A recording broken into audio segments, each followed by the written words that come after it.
Hola, soy Ramón Flores, médico docente de Plus Médica. Ahora estamos nuevamente con otro tema chiquitito. Se trata de nódulo pulmonar solitario. ¿Qué hacemos cuando encontramos en una radiografía un nódulo pulmonar? Es necesario ver si está en la periferia, si es periférico, o si está pegado cerca al mediastino, si es central. Luego, ver las características, si tiene contornos regulares o si son festionados, si hay lesiones en el interior del nódulo, si hay calcificaciones, por ejemplo, o si hay lesiones alrededor de este nódulo. Y luego, ver la clínica del paciente, si es asintomático o es sintomático.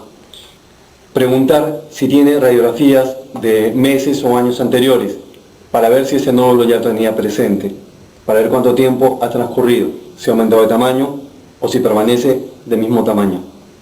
Todo eso es necesario tener en cuenta para poder dar con un diagnóstico de nódulo solitario pulmonar. Tienen ahí en su diapositiva un tumor, un nódulo pulmonar. El primero, vean, tiene bordes homogéneos, bien dibujaditos. Y en su interior hay unas pequeñas imágenes de calcificación. Ese es el primer nódulo pulmonar. Generalmente es periférico. Y la foto de abajo también es un nódulo bien dibujadito de contornos regulares, de densidad homogénea, y que alrededor hay unas pequeñas lesiones nodulares, como si fueran lesiones satélites. En el primer caso de este nódulo, que tiene apariencia de ser benigno y que tiene calcificaciones, y que si viéramos más detenidamente, estas calcificaciones parecen ser tipo palomitas de maíz o de popcorn. Este tumor es el amartoma.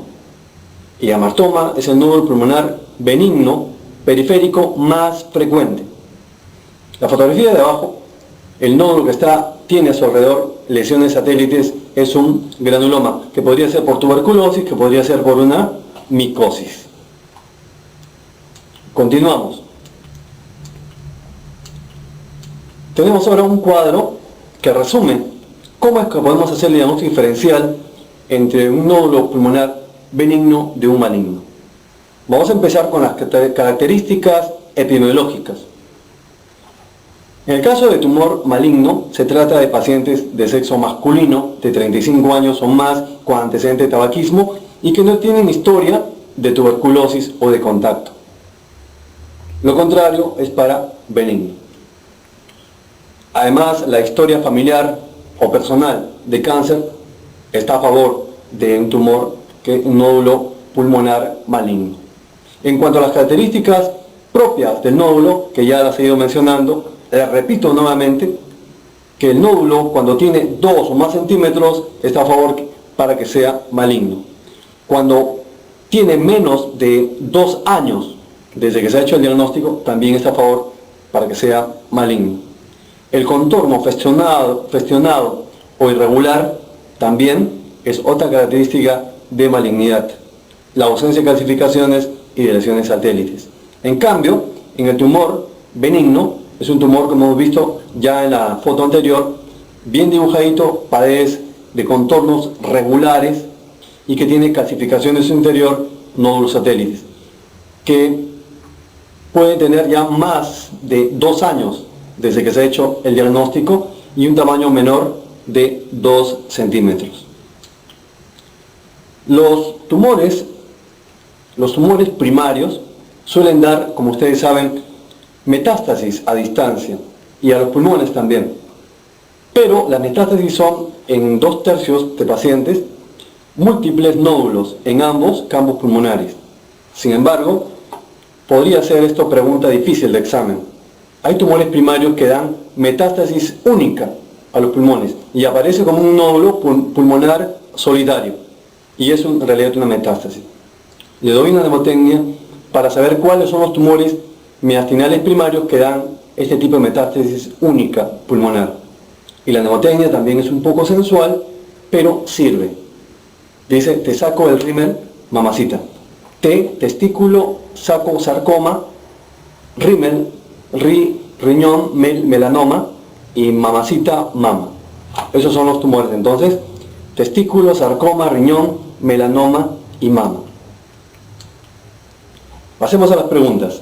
Esta pregunta es tomada de otra fuente.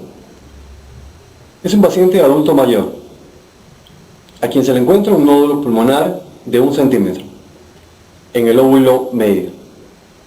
Preguntan, ¿cuál entre los siguientes sería el paso a realizar más adecuado?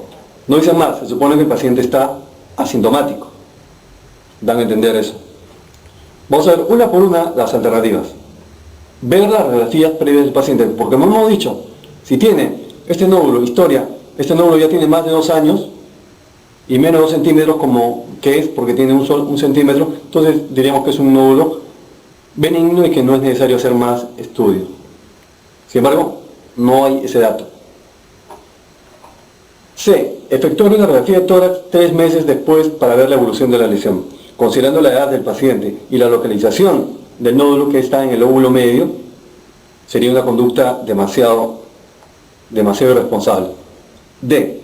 Obtener muestra para citología mediante una punción percutánea dirigida con fluoroscopio o tomografía computarizada. Es demasiado agresivo. No hay sustento para hacer este manejo tan agresivo. E. Hacer cultivos seriados de puto para descartar tuberculosis. Entonces no hay contacto, no hay historia para sospechar que se trate de una tuberculosis, tampoco lesiones satélites alrededor del nódulo. Finalmente, la alternativa B, realizar una tomografía computarizada de alta resolución. Ese sería el examen que tenemos que realizar. ¿Por qué? Por la edad del paciente, por la localización del nódulo. Entonces, la alternativa correcta en este caso es la B, realizar una tomografía computarizada de alta resolución. Otra pregunta respecto a la etiología del nódulo pulmonar, tomada de otra fuente. Varón de mediana edad, sin antecedente de tabaquismo, y que en una radiografía de los famosos chequeos médicos se encuentra un nódulo pulmonar con calcificaciones en su interior de aspecto de palomitas de maíz. Vean, de esa forma preguntan, de aspecto de palomita de maíz. ¿Cuál es su diagnóstico más probable? Como hemos revisado, se trata del nódulo solitario benigno más frecuente, que es amartoma.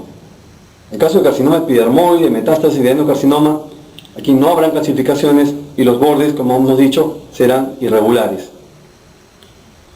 La enfermedad de Wegener, en ese caso hay nódulos, pero con tendencia a formar lesiones cavitarias. Tampoco hay calcificación en el caso de amiloidosis pulmonar. ¿Qué otras enfermedades pulmonares pueden dar calcificaciones? Ahí tenemos la sarcoidosis. Este caso son calcificaciones tipo en cáscara de huevo. Creo que hay una pregunta más. Sí, esta es la pregunta última de esta parte. ¿Cuál de las siguientes patologías es la causa frecuente de síndrome de vena cava superior? Hemos visto que los tumores mediastinales van a oprimir estructuras vecinas. Y una de estas estructuras vecinas son las venas. ¿Qué tipo de vena? La vena cava superior. Estemos frente al síndrome de vena cava superior, que ya lo hemos descrito anteriormente. Entonces proponen si es un tumor mediastinal como timoma, teratoma o bocio sumergido, o el cáncer de papilar de tiroides o carcinoma broncogénico. Y en este caso, ¿cuál es la patología que produce con más frecuencia? No son los tumores mediastinales que están como alternativa, sino es el carcinoma broncogénico. Hemos terminado entonces este pequeño tema y luego continuaremos con otro tema pequeñito.